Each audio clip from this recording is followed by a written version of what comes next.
That Esther chapter 8 gave Queen Esther that same day. King Xerxes, the enemy of the Jews, gave Queen Esther the estate of Haman to the presence of the king, the enemy of the Jews. For Esther had told, and Mordecai came into the presence of the king. The king took, for Esther had told how he was related to Haman from Haman. The king took off his signet ring, and Esther, which he had reclaimed from Haman, and presented it to Mordecai. Esther again, and Esther appointed him over Haman's estate, falling at his feet. Esther again pleaded with the king to put an end, falling at his feet and weeping. She begged him to put an end to the evil plan of Haman devised against the Jews. Then the king, which he had devised against the Jews.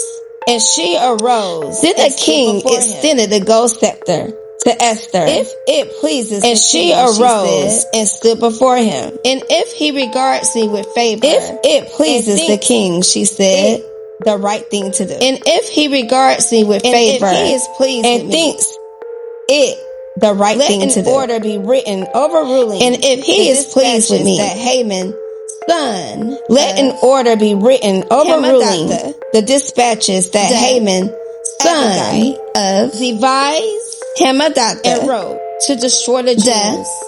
And all the king's devised and wrote to destroy the Jews. How can I bear to see all the king's provinces? How can I bear to see? For how can I bear to see disaster fall on my people? How can I bear to see the destruction of my family? Because King Xerxes replied to Queen Esther, I have given his estate and to Mordecai the Jew.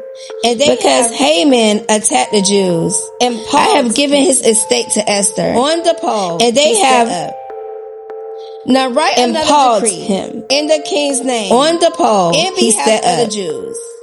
Now write another decree in the king's name. In behalf of the Jews, signet ring, as seems best to you. For no document written in the king's name with the king's signet ring, his ring, can be revoked. For no document written in the king's name, the roll and sealed with his ring, can be revoked. On the 23rd day, at once, of the roll secretaries were summoned. On the 23rd day of the 3rd month, they wrote out all Mordecai's orders of Sivan to the Jews, and they wrote out all Mordecai's orders, satraps, to the Jews and nobles, and to the 127 satraps, provinces, governors, stretching from India to Kush. Of the 127 provinces, in the stretching from India to Kush. And these orders are written in the script of each province, script and language, in the language of each people, wrote in the name, and also the Jews in their own script and language. The dispatches Mordecai wrote in the name of King Xerxes, them by the dispatches with the king's signet ring, and sent them by mounted couriers. The king who rode fast horses, especially bread for the king. In every city, the king to assemble and protect themselves, granted the Jews to destroy in every city the right to assemble and protect themselves, annihilate, to destroy, armed men, kill, and of any nationality or annihilate who might attack the armed men and their women of any nationality or province who might attack them and their women, their enemies, and children, the day and to plunder their property, to do this of their enemies. All the provinces of King Xerxes. The day appointed for the Jews was to do this in all the provinces of King Xerxes. The month of Adar was the 13th day of the 12th month. The text, the month of Adar, a copy of the text was to be issued as law in every province.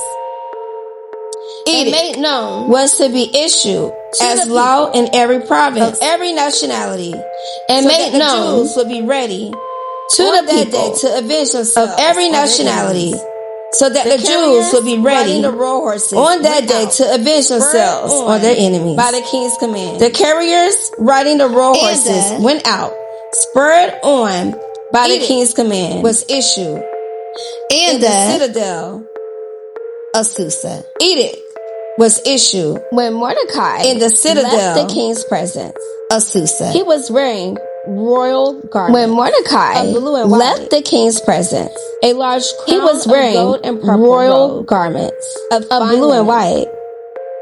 A large crown of gold and purple robe held a joyous celebration.